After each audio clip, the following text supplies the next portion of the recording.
Please like, share and subscribe this channel. नमस्कार दोस्तों, ये कहानी है प्रेम और लीला की। प्रेम और लीला कई सौ किलोमीटर का सफ़र तय करके दिल वालों का शहर दिल्ली आए थे, लेकिन उसे देखते ही उन्हें पता नहीं क्या हुआ कि वे दिल्ली से वापस जा नहीं सके। प्रेम, जो एक 22 साल का नौजवान था, देवास में रहता था। पिता की दर्जी की दुकान थी, तो उसने भी पढ़ाई छोड़कर दर्जी का काम पकड़ लिया। 2-3 सालों में काम सीख कर वह अच्छा टेलर बन गया। प्रेम खुद कमाने लगा तो बन-ठन कर रहने लगा। प्रेम को गली की लीला बचपन से ही बहुत अच्छी लगती थी। वह उसके घर से थोड़ा दूर रहती थी, इसलिए उससे कभी बातचीत का मौका नहीं मिला। वह उसकी दुकान के सामने से ही स्कूल आती जाती थी, इसलिए उसके स्कूल आते जाते समय वह उसे देखने के लिए अपने दुकान से बाहर आकर खड़ा हो जाता था। इसी तरह देखते देखते वह उसे मन ही मन चाहने लगा। जब एक दिन लीला उसके दुकान पर कपड़े सिलवाने आ गई, तो उसे बात करने का भी मौका मिल गया। नाप लेने के बाद प्रेम ने पूछा, क्या नाम लिखूं? अमित। अमित लिख दो, लीला ने कहा। तुम्हारा नाम अमित है? प्रेम ने हैरानी से पूछा, तो वह खिलखिला कर हंसते हुए बोली, मैं तुम्हें अमित दिखती हूँ? नहीं, यह तो लड़कों का नाम है। लेकिन तुम्ही ने तो कहा कि अमित लिख दो। हाँ, कहा तो है। अमित मेरे मामा है। मेरा नाम तो लीला है, उसने कहा। यह तो बहुत अच्छा नाम है, प्रेम तारीफ करते हुए बोला। मेरी तरह मेरा नाम भी है, कहकर लीला फिर खिलखिलाकर हंसी। उसकी यह हंसी प्रेम के दिल में उतरती चली गई। उसने उसे गौर से देखते हुए कहा, लीला, तुम सचमुच बहुत अच्छी हो। उसकी इस बात पर लीला मुस्कुराई और चली गई। लीला की निश्चल हंसी का प्रेम दीवाना सा हो गया। 4 दिन बाद प्रेम ने लीला को सिले कपड़े ले जाने को कहा था, लेकिन वह अगले दिन से ही उसके आने का इंतजार करने लगा था। जिस अंदाज में प्रेम ने उससे बातें की थी, उससे लीला भी उसका मतलब समझ गई थी, लेकिन यह बात उसने प्रेम को महसूस नहीं होने दी थी। दूसरी तरफ प्रेम ने सोच लिया था कि जैसे ही लीला कपड़े लेने आएगी, वह अपने मन की बात उससे कह देगा। चौथे दिन शाम को लीला प्रेम की दुकान पर आई, तो संयोग से उस समय वह अकेला था। आते ही लीला ने पूछा, हमारे कपड़े सिल गए? हाँ हाँ, सिल गए, कहकर प्रेम ने शोकेस से कपड़े निकालकर लीला के सामने रख दिए। लीला कपड़ों को देखने लगी तो प्रेम ने मुस्कुराते हुए पूछा, अच्छे सिले हैं? हाँ, कहकर लीला ने प्रेम को सिलाई के पैसे दिए और मुस्कुराती हुई चली गई। प्रेम मन की बात उससे कह नहीं पाया। यह मुलाकात कोई खास नहीं थी, फिर भी लीला के दिल में प्रेम की तस्वीर उतर गई थी। 17 साल की लीला का भावुक मन प्रेम की ओर खिंचता चला जा रहा था। प्रेम ने जो कहा था, वे बातें उसके दिमाग में घूम रही थी। आते जाते उनकी नज़रें टकराने लगीं। प्रेम की बेचैनी बढ़ती जा रही थी। वह उससे मिलना चाहता था, लेकिन समझ नहीं पा रहा था कि कैसे मिले। उसके मन में इस बात का भी डर था कि कहीं वह बुरा ना मान जाए। हिम्मत करके एक दिन प्रेम छुट्टी के समय लीला के स्कूल के सामने जाकर खड़ा हो गया। लीला सहेलियों के साथ स्कूल से निकली तो प्रेम को देखकर उसका दिल तेजी से धड़क उठा। प्रेम ने उसे एक तरफ आने का इशारा किया तो वह उसका इशारा समझ गई। वह अपनी सहेलियों से अलग होकर प्रेम के पास आ गई। जैसे ही वह उसके पास आई, प्रेम उसे लेकर पार्क में गया। लीला ने कहा, कहाँ जा रहे हो? मुझे घर जाना है। चली जाना, आज मुझे तुमसे कुछ कहना है, प्रेम ने कहा तो लीला ने हंसते हुए कहा, यही ना कि तुम मुझसे प्यार करते हो? प्रेम ने बिना किसी संकोच के कहा, लीला, सचमुच मैं तुमसे प्यार करने लगा हूँ। लीला मुस्कुराकर बोली, मैं भी तो तुमसे प्यार करती हूँ। प्रेम ने उसे हैरानी से देखा तो लीला ने नज़र झुका ली। यह थी लीला और प्रेम के प्यार की शुरुआत। अक्सर प्रेम करने वालों के प्यार की शुरुआत कुछ इसी तरह से होती है, लेकिन इसके बाद कभी कभी यही प्यार जीवन के लिए ऐसा नासूर बन जाता है कि जीवन ही लील जाता है। लीला के पिता की मौत हो चुकी थी। वह अपनी माँ के साथ अपने मामा अमित के घर रहती थी। पिता की मौत के बाद मामा उन्हें अपने साथ ले आए थे। प्यार ऐसी चीज़ है जिसे कितना छिपा कर रखा जाए, वह कभी ना कभी समाज की नज़रों में आ ही जाता है। प्रेम और लीला की मुलाकातें मोबाइल के ज़रिए तय होने लगी। दोनों का प्यार परवान चढ़ने लगा। उनके प्यार को मंजिल मिल पाएगी, इस बात को लेकर उन्हें शक था। दरअसल उनके रास्ते में सबसे बड़ा रोड़ा था उनकी जाति। दोनों को ही पता था कि समाज की नज़रों में जैसे ही उनका प्यार आएगा तूफान आ जाएगा। एक दिन लीला ने प्रेम से कहा, प्रेम, अगर समाज ने हमारे संबंधों को कबूल नहीं किया तो हम क्या करेंगे। प्रेम ने लीला को भरोसा दिलाया कि दुनिया वाले कुछ भी कहें, वह उसका साथ हरगिज नहीं छोड़ेगा। दुनिया की कोई भी ताकत उसे जुदा नहीं कर सकेगी। दोनों साथ जिएंगे और साथ मरेंगे। प्यार की दीवानगी प्रेम के दिलो दिमाग पर छाने लगी तो उसका मन काम से हट गया। एक दिन उसके पिता ने टोका, क्या बात है बेटा, आजकल तुम्हारा मन काम में नहीं लग रहा है। कुछ दिनों से देख रहा हूँ कि तुम दुकान से गायब हो जाते हो। कस्टमर भी परेशान होते हैं। बताओ क्या बात है।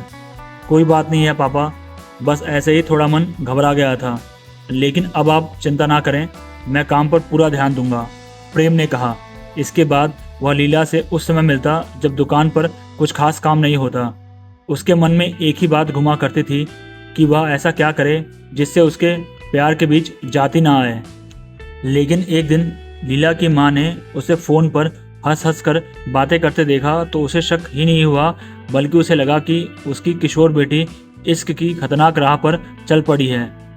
उसकी माँ परेशान हो उठी। उसने लीला से पूछा तो उसने झूठ बोल दिया। कुछ दिनों बाद लीला की माँ को अमित ने बताया कि उसने लीला को बाजार में प्रेम टेलर के साथ देखा है। तो पूरी बात उसकी समझ में आ गई। इस बार उसने बेटी से सख्ती से पूछा तो उसने कहा, मम्मी, मैं प्रेम से प्यार करती हूँ और वह भी मुझसे प्यार करता है। हम दोनों शादी करना चाहते हैं। शादी, प्यार, यह सब क्या कह रही है तू? तू जानती है तेरी उम्र क्या है? फिर वह हमारी जाति का भी तो नहीं है, इसलिए यह बात तू मन से निकाल दे। तेरी शादी उससे किसी भी तरह नहीं हो सकती।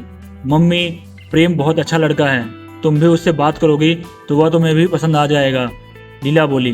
भांजी के प्यार और शादी की जिद के बारे में सुनकर अमित चिंतित हो उठा, लेकिन उसने बहन से कहा कि वह सब संभाल लेगा। अगले दिन अमित प्रेम की दुकान पर गया और उसे धमकाते हुए बोला, तू लीला का पीछा छोड़ दे, यही तेरे लिए अच्छा रहेगा। मामा, मैं लीला से प्यार करता हूँ। यह प्यार व्यार कुछ नहीं होता। अगर तू नहीं माना तो मुझे दूसरे तरीके से समझाना पड़ेगा, अमित ने धमकाते हुए कहा। इसके बाद अमित ने प्रेम को धमकाते हुए कहा, तुम संभल जाओ वरना तुम्हें जेल की हवा खिला दूंगा। जेल का नाम आते ही प्रेम डर गया, क्योंकि वह अमित की दबंगई को जानता था। लेकिन लीला को छोड़ना उसके लिए नामुमकिन था। उसने उसके साथ जीने मरने की कस्में जो खाई थी। प्रेम जल्द ही लीला से कोर्ट मैरिज करना चाहता था, लेकिन समस्या यह थी कि अभी लीला 17 साल की थी। प्रेम ने लीला से शादी करने की बात अपने घर में कही तो एक दिन प्रेम की माँ और पिता अमित के घर गए। उन्होंने अमित से कहा कि अगर बच्चे एक दूसरे से प्यार करते हैं तो वे क्यों उनका विरोध कर रहे हैं। लीला को अपने घर की बहू बनाने में उन्हें कोई एतराज़ नहीं है, लेकिन मुझे है, अमित ने कहा, क्योंकि हम दोनों की जाति अलग है, इसलिए यह संबंध कभी नहीं हो सकता। प्रेम के माँ बाप निराश होकर घर वापस आ गए। अगले दिन लीला ने प्रेम को फ़ोन करके कहा कि घरवाले उसके लिए रिश्ता तलाश रहे हैं और जल्द ही उसकी शादी कर देना चाहते हैं, जबकि वह उसी से शादी करना चाहती है क्योंकि वह उसके बिना जी नहीं सकती। प्रेम ने उसे विश्वास दिलाया कि कुछ भी हो, कोई उन दोनों को अलग नहीं कर सकता, वह चिंता ना करे।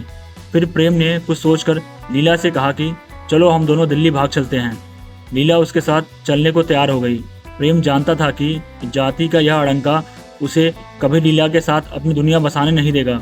लीला के बालिग होने में अभी 1 साल बाकी था, इसके बीच कुछ भी हो सकता था। उसे सबसे ज़्यादा डर दबंग अमित का था, जो उसे किसी केस में फंसाकर जेल भिजवाने की धमकी दे रहा था। ऐसे में प्रेम और लीला योजना बनाकर दिल्ली पहुंचे। दिल्ली में वो दोनों एक होटल में ठहरे। होटल में प्रेम ने पूछा, लीला अब आगे क्या करना है? लीला की मनस्थिति अजीब सी थी। वह पहली बार घर से बाहर निकली थी। उम्र नादान थी, जीवन का कोई तजुर्बा नहीं था। घर से निकलकर पीछे लौटने के सारे दरवाजे वह बंद कर आई थी। उसने ठंडी सांस लेकर कहा, मैं क्या जानूं। 22 साल के प्रेम की भी कुछ समझ में नहीं आ रहा था। उसके लिए अब एक और कुआं था तो दूसरी ओर खाई। घर वापसी का मतलब था जेल जाना। उसे लग रहा था कि नाबालिग लड़की को भगाने के जुर्म में उसे उम्र कैद की सज़ा हो सकती है। वह जानता था कि समाज उसे कभी माफ़ नहीं करेगा। इन्हीं सब बातों ने उसे निराश कर दिया।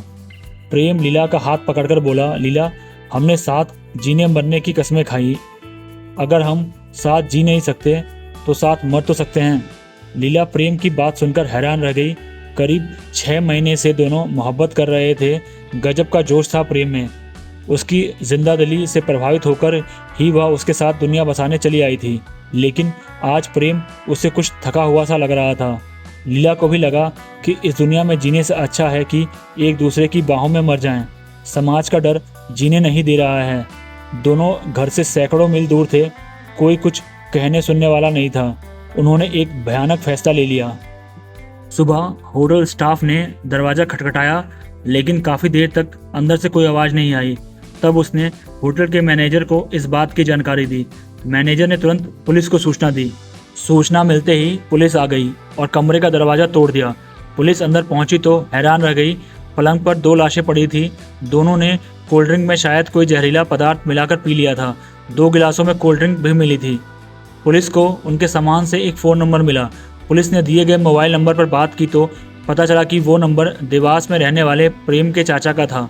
पुलिस ने उससे पूछताछ की तो उसने बताया प्रेम पड़ोसी की लड़की के साथ कहीं भाग गया है।